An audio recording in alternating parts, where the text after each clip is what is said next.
অপ্ৰাদেশিকৃত বিদ্যালয়সমূহৰ যি খবৰ প্ৰাদেশিকৰণৰ খবৰ আৰু 2013 বৰ্ষত প্ৰাদেশিকৃত যিসকল শিক্ষক কৰ্মচাৰী আছে সেই শিক্ষক কৰ্মচাৰীসকলৰ পেঞ্চনৰ খবৰ।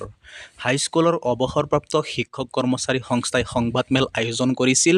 2005 চনৰ পূৰ্বে যোগদান কৰা শিক্ষক কৰ্মচাৰীসকলক পুৰণি পেঞ্চনৰ দাবী যদি পূৰণ নহয় 15 আগষ্টৰ পিছতে ধাৰাবাহিক আন্দোলনৰ হুংকাৰ হাইস্কুলৰ অৱসৰপ্ৰাপ্ত শিক্ষক কৰ্মচাৰী সংস্থাৰ।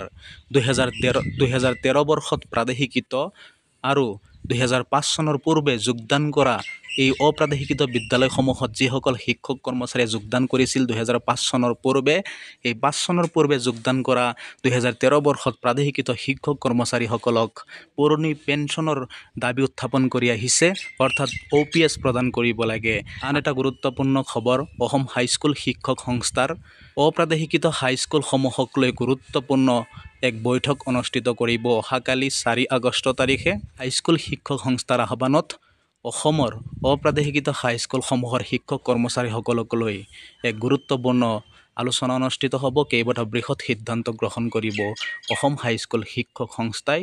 স্থান দক্ষিণ গুৱাহাটী লাচিতগড় হাইস্কুল।